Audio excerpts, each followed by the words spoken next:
guys, hope you are doing awesome. I wanted to get on here and I don't know, I had a gnat flying. I wanted to get on here and discuss. I've been a little absent the past few weeks, and I wanted to get on here and explain why on that, but I also wanted to get on here and just talk to you about something serious that happened to a member of my family. As you know, Jett is our baby. He's the youngest. He is 10 years old. And if you've watched my previous video, he was diagnosed with cancer at age 6.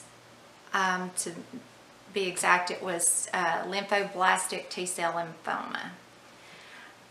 So that was at age 6. So needless to say, with a couple of years of extensive chemotherapy, he is in remission now, yay, but the kid's just unstoppable. It seems like every time we turn around something's going on, which we knew he may have little side effects here and there with that, but nothing ever prepared us for what was going to happen.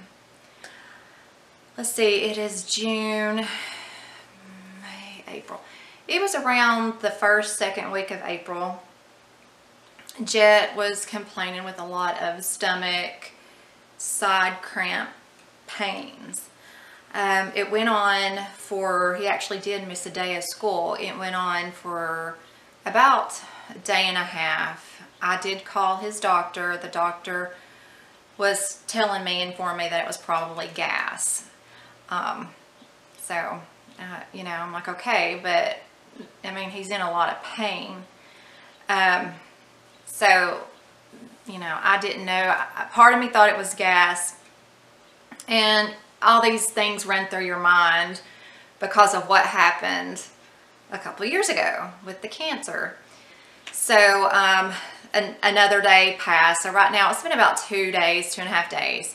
And he's still complaining. And I'm like, okay, this is not normal. It's been a couple of days and my child's still not feeling good. So I hop in my car and go to the nearest ER where they did x-rays and such. And we really tried to eliminate as much radiation to Jett as possible. So, I mean, it's really got to weigh on us and anything for, you know, me to want to say, okay, go ahead and give him an x-ray.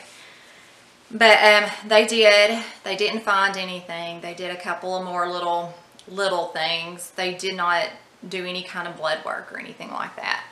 But the doctor at the ER came back and informed me it was gas. You know, something about something shown and blah blah blah. So it was gas. Okay, so they gave him a little prescription. And, you know, just told us little things that we could do to take care of that. So, I mean, it wasn't even the next day. My kid felt so much better. Yes, it obviously was gas. 2 weeks after that, Jett starts to have leg pains, which we knew with the therapy that the certain chemo that he got, which was vincristine, it affects your joints and your legs and such, and they really drowned him with that. So we knew that he would possibly have leg pains. Well, the leg pains had started. We didn't know if it was growth spurts or such, but it was affecting his legs.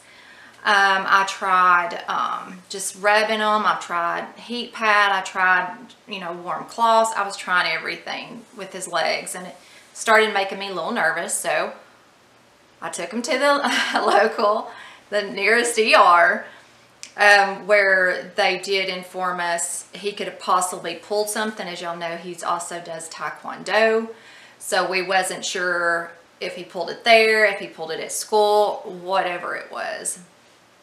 But they were thinking it was in his upper part of his leg, and just try to keep the weight off of it for 2 days. So they provided us with crutches and such, and of course that did not fly with Jett because he just didn't, he thinks he's Superman and he can do everything. So he was on the crutches for maybe 2 days, and that he was going to work it out. So 2 weeks after that, which brings us to the month of May, again, Jett started hurting with stomach pains. I'm like, okay, it was hurting so bad that he missed school that Friday.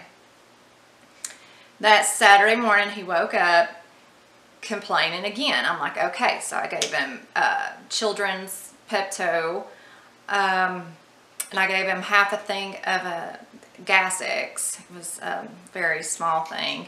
Now, this was not at one time. This was periodically after so many hours through the day on Saturday. And I gave him that, and then he started really hurting. I'm like, okay, you know, it's gas again.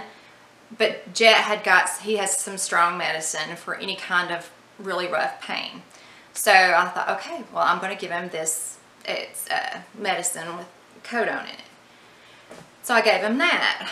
The child was still hurting, and I'm like, okay. And then he starts screaming, like screaming. And to me, Jett don't scream. Jett's like, okay, I'm not feeling good, I'm not hurting. No, he was just bowing over screaming. All I could think at that time was, okay, this isn't gas. He may be having a kidney stone, because kidney stones run in my family. I personally, knock on wood, have not had one, but my sisters, my mother, they all have them all the time. So I'm like, oh, great, Jett's starting to get kidney stones, because he was pointing kind of in an area where I would assume, because he kept saying, I feel like it's moving. And I'm like, okay, it's a stone. Well, I'm like, okay, well, he's going to have to go to the ER. So I took him to ER.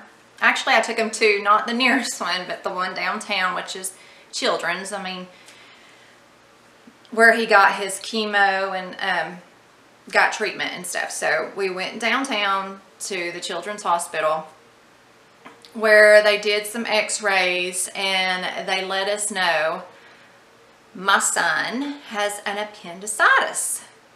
My 10-year-old son has got an appendicitis. Okay. Which brings me to 2012, October of 2012, when I thought my appendix, I was having appendicitis. So it was, you know, Jett had gotten diagnosed earlier that year, so it was October. I didn't want to go to the doctor. I'm like, okay. I didn't know it was appendicitis at the time. I just thought, okay, I'm hurting, you know. But I kept putting it off. Anyway, we went to the hospital, and they did emergency surgery on me and removed my appendix. Okay, so when getting back to May of this year, when they're like, okay, well, it's this appendicitis, I had never heard of a child having that, you know. Granted, I've never looked up information, but when you hear someone having appendicitis, you think of an adult and just an older person in general, not a child. So when the ER doctor was informing us of that, I'm like, is this normal? Do children get these all the time? I mean, how is this caused? Which nobody knows actually how it's caused, but you know, for him to be so young, and the doctor informed me that he had, this was on Saturday, Jett was his third. Yeah, just for that pretty much 2-day weekend so far, Jett was number 3 with this. And I'm like, you've got to be kidding me. I mean, I've never heard this. So, they do not, they showed better that the child recovers better if the surgery is done in the morning. So they didn't want to do emergency surgery on him that night. By this time, it's in the middle of Saturday night after all this during the day. So I'm like, oh, is it going to be okay? you know, and which they had him on constant morphine. He was in so much pain. Well, they informed us that, I was asking what the recovery time was. He said, well, we'll have surgery. He could probably go home, if not that day, then the next day. But if it's ruptured, he would have to be there a week, because when it ruptured, am I saying that right? But when that happens, a lot of stuff comes out and can affect, you know, cause infections and such and in your body, and it can kill you. So yes, I'd much rather my child stay at the hospital for a couple more days just to keep him on the antibiotics and flush it out. Well, we asked, you know, how do you know when it's ruptured? And he says, we won't know until we get in there, whenever they do the surgery. But he informed us that there was fluid around Jett's appendix, but he was not confirmed at the time that it had ruptured, so he wouldn't know until the morning, but he did see some amount of fluid around it.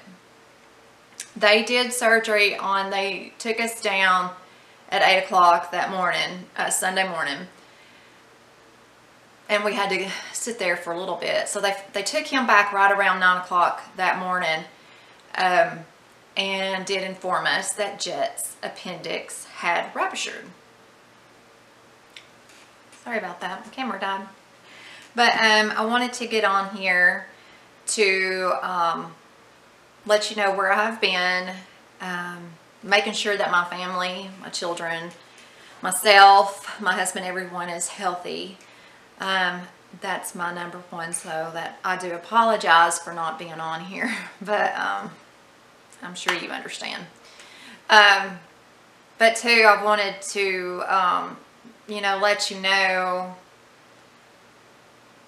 a lot of times, yes, with young children, it can be gas, but if it keeps proceeding, take them. I blame a lot of that on myself, because I didn't take Jett when I should have. I thought it was gas again, and because of the situation the month prior. But listen to your children. I mean, they don't want to go to the doctor as much as you don't want to take them sometimes, but when they're hurting and they're screaming, there's something wrong. It could be a ruptured appendix. It could be gas. But I wanted to let you know that it was unheard of to me about a child with an appendicitis, but it can happen. It happened to us. But it makes me smile to know that even a couple days after we got released from the hospital, Jett got promoted in Taekwondo. And of course I made sure with the doctors that he would be okay to do it. And so, you know, he amazes me. The kid amazes me as to what he can do and achieve. But, you know, he looked at me and he says, if you want it, just do it. I mean, words of a child, you know, you can do anything. You know, you can do anything if you set your mind to it. So, there you go. Just do it. You know, go for it. You know, don't let anything stop you. So, I hope you take all that in. Do what you need to do with it. Ball it up. Put it in your mind. I don't know. Just take care of each other and love your babies. So, thank you so much for watching. I love you guys. And I hope you have an awesome day.